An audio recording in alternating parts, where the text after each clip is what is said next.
안녕하십니까. 신경외과 장동규입니다. 희귀질환센터 개소 1주년 축하드리고 강의에 초청해 주셔서 감사드립니다. 저는 모야모야병의 진단과 치료에 대해서 발표하겠습니다. 모야모야병은 그 혈관 내, 두 개 내의 동맥이 정확한 원인을 알 수 없지만 내경동맥 말단 부위가 서서히 좁아지면서 막혀가는 질환을 모야모야라고 합니다.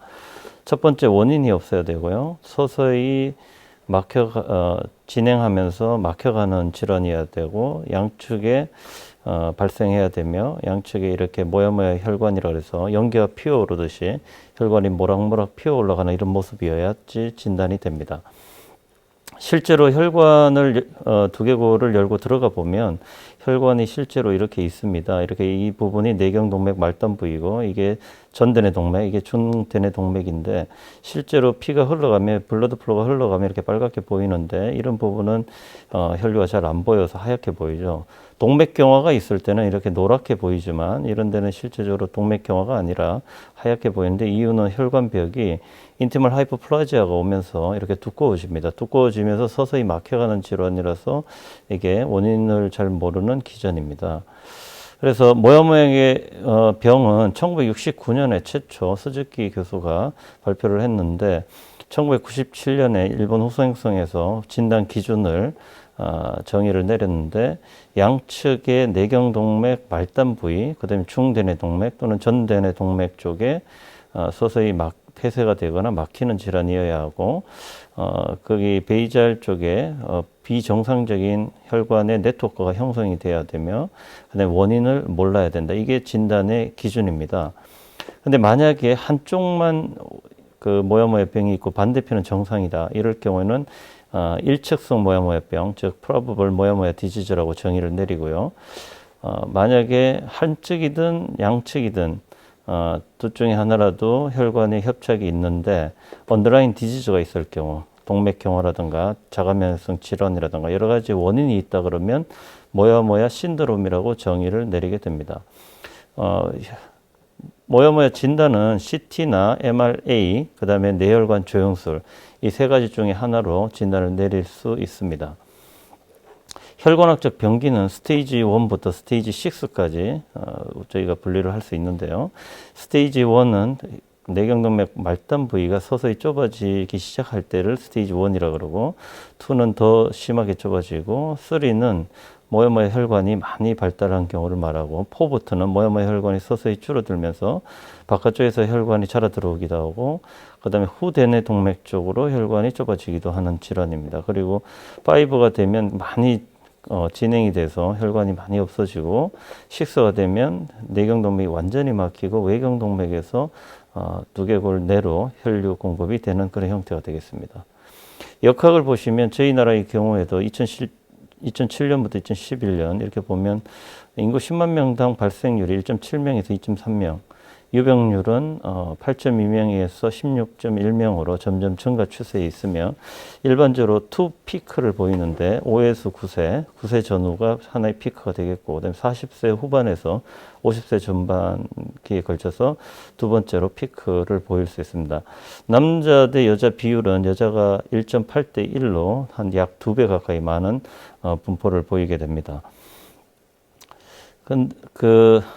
병태 생리학적으로 이게 지금 현재 유전적인 질환이냐, 지금 2011년도에 RNF213이라는 이 유전자가 발견이 됐는데 이게 17번 염색체의 링핑그 도메인이라고 이 부분에서 이게 그 SNP가 문제가 있다고 이렇게 보고가 되고 있었는데 그게 제브라 PC를 통해서도 그 부분을 유전자적으로 조작을 하니까 혈관이 막히더라 이런 것까지 알려져 있는 상태입니다. 그래서 현재는 RNF213에 대한 유전자 검사가 널리 행해지고 있고요. 실제적으로 이 유전자 검사가 사실 이 GA 베리언트에서 이렇게 보시면 AA 타입이 되면은 실제적으로 early onset, 굉장히 어린 나이에 발생이 되고, 그리고 굉장히 빨리 진행이 되며, 예후도 굉장히 안 좋은 걸로 이렇게 되고, 어덜트 온셋인 경우에는 GA나 GG 형태, 이런 형태가 된다고 보고되고 있습니다. 그리고 이런 부분들이 일과성 허혈 증상이라든가 뇌출혈, 이런 혈관 뇌졸중의 발현 양상하고도 굉장히 관련이 있다고 보고되고 있고요. 실제적으로 RNF113의 유전자가 있으면 모야모야가 발생할 확률이 이렇게 아드 레이시오 92배, 157배로 굉장히 높은 걸로 지금까지 알려져 있습니다. 실제로 저희가 원내에서도 RNF113 유전자 검사를 시행을 할 수가 있는데, 이 유전자 검사를 하면 한 모야모야 환자에서 한 80% 정도가 지금 양성으로 보이고요. 한 20% 정도는 음성으로 나오게 됩니다.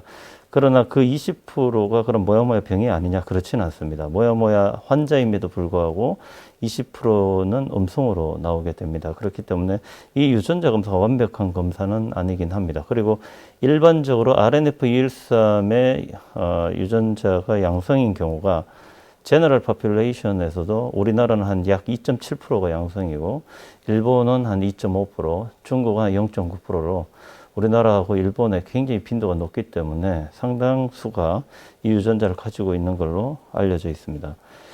최근에 저희 나라 데이터인데, 가족형 모야모야 굉장히 중요한 이슈인데, 실제적으로 내가 모야모야라고 했을 때 일개 직계 가족, 퍼스트 디그리 relatives, 부모, 형제, 자매, 자녀, 이 분들은 사는 동안 일반인들에 비해서 모야모야가 발생할 확률이 132배 가까이 높기 때문에 그 환자들에게 있어서는 아주 강하게 검사와 주기적인 팔로우업이 필요하다고 이야기를 해줘야 되며, 또 하나는 유전자 검사를 굉장히 적극적으로 추천을 해야 됩니다. 실제적으로 환자들의 증상은 다양하게 나타날 수 있습니다. 무증상부터 해서 일과성 허혈 증상, 힘이 빠지거나 말이 안 나오거나 발음이 이상하거나 이런 일과성 허혈 증상이라든가 또는 뇌경색, 뇌출혈까지 다양한 증상이 올 수 있는데, 그 중에서도 가장 예후가 안 좋은 것은 뇌졸중 중에서 출혈성 뇌졸중, 즉 뇌출혈입니다. 그래서 이런 뇌출혈이 왔을 때는 뇌출혈이 오지 않은 경우보다 굉장히 위험이 높으며, 실제적으로 재발이 될 확률은 16.9%로 5년 동안 굉장히 높고, 10년 동안은 26.3%로 재출혈이 될 확률이 굉장히 높다고 이렇게 알려져 있고요. 또 이제 허혈성 모야모야도 마찬가지로 연간 한 2.2%에서 13.3%로 뇌경색의 위험성이 있다고 알려져 있으며, 5년 동안 한 65%까지 굉장히 높게도 보고되고 있습니다. 저희가 이제 이렇게 혈관이 막혀가면 실제적으로 모야모야 혈관은 어떻게 이야기할 수 있냐면, 쉽게 생각을 하면 고속도로가 막히면 국도가 뚫리는 이런 현상이 로 설명을 할 수 있습니다. 그래서 이런 모야모야 혈관은 일종의 국도에 해당되는데 콜라테럴이죠. 근데 그게 확장이 됩니다. 왜냐하면 혈류가 부족하기 때문에 확장이 돼서 혈류를 공급해야 됩니다. 근데 그 부분이 확장이 되다가 스트레스를 계속 받으면, 초기에는 그 정도가 충분하지 않으면 뇌경색이 오지만 추후에는 뇌출혈로 발달하게 됩니다. 그래서 정상적인 헤모다이나믹하게 스테이블을 하더라도 뇌졸중이 안 오는 게 아닙니다. 뇌졸중이 옵니다. 이게 굉장히 중요한 사실이고요. 그다음에 그래서 실제적으로는 혈역학적으로 불안정하다 그러면 뇌졸중이 더 잘 오는 건 사실이지만, 혈역학적으로 안정이 됐다 할지라도 뇌졸중이 안 오는 건 아니다. 이게 굉장히 중요한 사실입니다. 그리고 또 하나는 무증상 모야모야의 경우에는 어떻게 될 것이냐. 이것도 마찬가지로 관류가 혈역학적으로 떨어져 있을 때 28.4%, 32.8%, 그러니까 증상이 없다고 해도 혈역학적인 스트레스는 받고 있다, 이런 뜻이고, 실제적으로 뇌졸중이 진행을 하는 경우도 꽤 있는데, 그런 부분에 대해서도 꾸준히 관찰을 해서 이 부분이 나타날 건지 안 나타날 건지 잘 관리를 해야 된다는 내용이고요. 그리고 출혈성 뇌졸중 이후에도 뇌경색이 왔다는 저희 연구인데, 이런 경우에도 그러니까 조기에 입원을 해서 치료를 할 때 뇌졸중이 출혈이 오고 나서 뇌경색이 또 잘 오기 때문에 그만큼 예후가 훨씬 더 안 좋아집니다. 그래서 초기에 중환자실의 관리라든가 이런 것들이 굉장히 중요하고요. 그리고 이게 이 양상을 보면 출혈성 모야모야, 그 다음에 허혈성 모야모야 그리고 그 외에도 경련 발작이라든가 또는 그 외에도 단순 두통이라든가 이런 부분들이 올 수는 있는데 그 중에서도 중대뇌 동맥과 정대뇌 동맥이 둘 다 동시에 막히는 형태가 가장 예후가 안 좋긴 하지만 그 중에서 전대뇌 동맥이 없어지는 경우에 출혈성 모야모야의 위험이 굉장히 높아집니다. 전체적으로 출혈성 모야모야가 26.7% 정도 되고 허혈성 모야모야가 58.5%, 무증상이 14.8% 이렇게 일본에서는 그렇게 보고를 하고 있고요. 시스테마틱 리뷰나 이런 걸 또 보면 대략적으로 허혈성이 조금 더 많은 빈도를 보이게 됩니다. 그러면 뇌출혈이나 뇌경색 왜 이런 서로 다른 발현이 되는가? 이 부분에 대해서도 이렇게 보면 저희 이제 연구인데 결국은 모야모야가 진행하는 형태의 혈관학적 형태에 따라서 좀 다르게 됩니다. 그래서 주로는 혈관학적으로 전대뇌 동맥이 막혀 있을 때는 출혈성 모야모야랑 굉장히 관련이 높더라. 그리고 동맥류가 있을 때 특히나 출혈도 잘 되더라. 물론 이런 동맥류들은 진성 동맥류와 가성 동맥류가 둘 다 있을 수 있는데 이런 동맥류가 있을 때 주기적인 관리를 해야 되고 그러면 치료는 어떻게 하는가? 치료는 지금까지는 주로는 허혈성 모야모야 환자들은 아스피린이라든가 이런 항혈소판 제제를 기본적으로 사용을 하게 되는데요. 그러면서 증상이 있으면 우리가 수술에 적응증이 되고 또한 혈역학적으로 불안정하게 되면 수술을 고려를 합니다. 그래서 이제 이런 수술을 하는 방법은 주로는 이제 표재성 축두 동맥을 2개 내로 연결을 해주는 건데 표재성 축두 동맥을 박리를 해서 두개골을 열고 안으로 들어가서 뇌 표면에다가 간접적으로 올려주는 방법을 간접법이라고 하고 직접 연결하는 방법을 직접법이라고 합니다. 그래서 이 2가지 방법을 다 혼합해서 수술을 하는 경우도 있고요. 그래서 이렇게 수술을 하는 거고 2004년부터 해서 2014년까지 일본에서 성인의 경우에 출혈성 모야모야 환자에서 수술을 과연 하는 게 좋을까 아니면 안 하는 게 좋을까 이 부분에 대한 RCT를 진행을 했습니다. 그래서 그 당시에 이제 결과가 마지날리하게 거치긴 했지만 수술을 하는 쪽이 세컨더리 프리벤션에 도움이 된다. 이렇게 해서 출혈성 모야모야를 지금은 많은 환자에 있어서 수술을 진행하고 있습니다. 당연히 허혈성 모야모야는 물론 RCT나 이런 데이터는 없지만 일반적으로 컨센서스가 소아 모야모야는 대부분 수술을 하고 그 다음에 성인에 있어서도 허혈성 모야모야는 증상이 있으면 수술을 하는 걸로 이렇게 생각을 하고 있습니다. 저희 기관에서도 8개 병원에 이렇게 연구를 했었는데 출혈성 모야모야에서 세컨더리 스트로크를 프리벤션하는 효과가 있다고 이렇게 알려져 있었고요. 허혈성 모야모야에서는 페리오퍼러티브 스트로크가 있었는데 그런 결과들이 일본의 연구라든가 또는 다른 연구에 비해서 저희가 또 떨어지진 않았고 사실 이스케믹 스트로크에서 수술의 세컨더리 프리벤션이 도움이 되느냐 이 이슈가 RCT나 이런 하이 레벨의 에비던스가 있지는 않지만 그러나 우리가 간과하지 말아야 될 부분 중에 하나는 그게 전부는 아니고 왜 그러냐면 이 환자들의 허혈성 모야모야는 어느 정도 괜찮지만 그 이유가 또 문제가 생깁니다.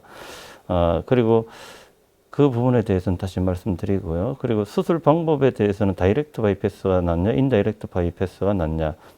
이 부분에 대해서도 저희가 연구한 부분이 있었는데 사실은 이 다이렉트나 컴바인드 바이패스가 혈관학적으로는 훨씬 더 낫다. 그러나 그 이외의 합병증이라든가 다른 부분에서는 큰 차이가 없다. 그래서 그 정도까지 현재 알려져 있는 연구 결과고요.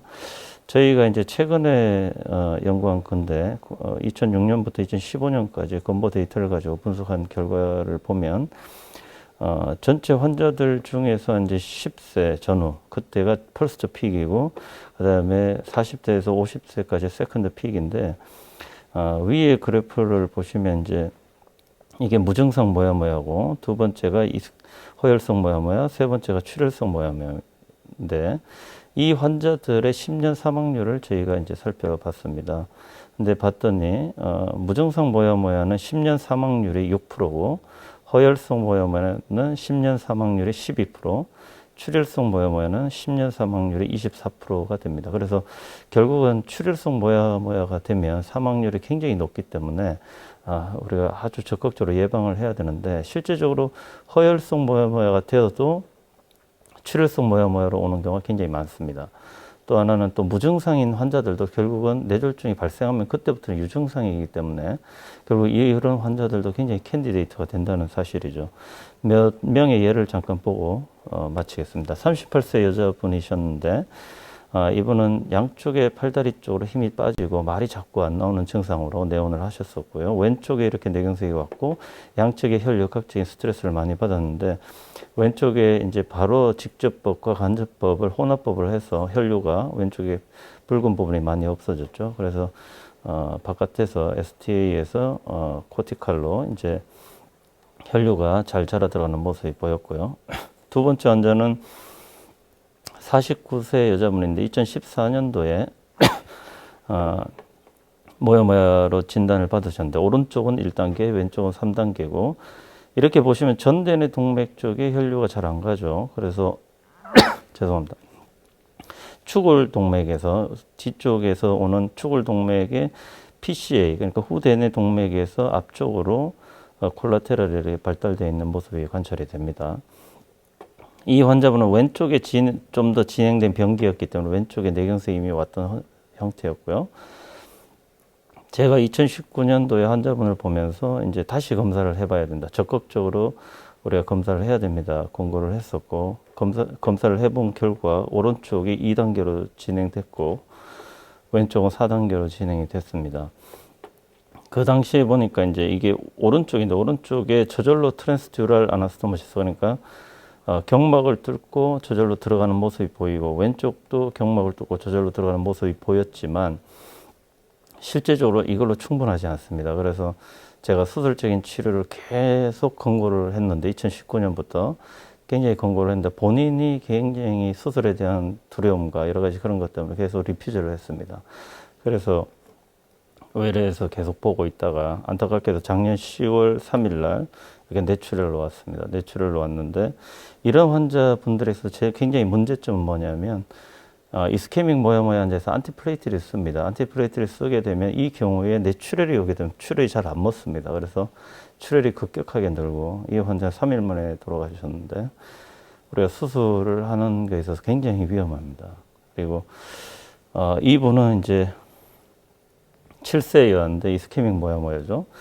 양쪽으로 팔다리에 힘이 빠지고 이런 증상이 있어서 왔는데, 그래서 결국은 이 아기는 이제 7세 여아고 증상이 있어서 양쪽 다 수술을 했습니다. 양쪽 다 수술을 하고 보시다시피 오른쪽 한 3단계 되고 왼쪽도 한 3단계 되는데 이런 상태였고, 수술하고 그 이후에 별다른 증상 없이 잘 지냈는데, 그 당시에 이제 엄마 아빠가 있어서 제가 이제 이런 유전 상담을 계속 했습니다. 그래서 가족용 모야모야 있을 수 있다. 그래서 빨리 유전자 검사도 해보고 가족들 검사 좀 해봐라, 계속 이야기를 했는데 본인들이 바쁘고 아기 보기 바쁘고 일하기 바쁘니까 본인들은 이제 신경을 안 썼죠. 그래서 이제 퇴원하고 이제 2달 만에 외래 왔는데 아빠는 왔는데 엄마가 안 왔습니다. 그래서 왜 안 왔냐 이제 이야기를 했더니 한 달 전에 이제 쓰러졌다 이거죠, 엄마가. 그래서 이게 굉장히 안타까운 경우인데, 제가 이제 외래에서 계속 면담을 하고 막 이랬던 이제 보호자인데, 한 달 있다 하늘나라 갔습니다. 아무것도 못 해보고 봤더니 이제 모야모야한테 뇌출혈이었습니다. 그래서 이제 그 애기가 이제 저한테 편지를 줬었는데, 어떤 이 모야모야는 유전적인 경향이 굉장히 강하고, 그리고 이게 조기 진단을 내리고 적극적인 치료를 임하는 게 굉장히 중요합니다. 그래서 홍보도 굉장히 중요한 것 같고요. 실제적으로 이거는 제가 환자들한테 이야기를 합니다. 왜 나만 모야모야인가?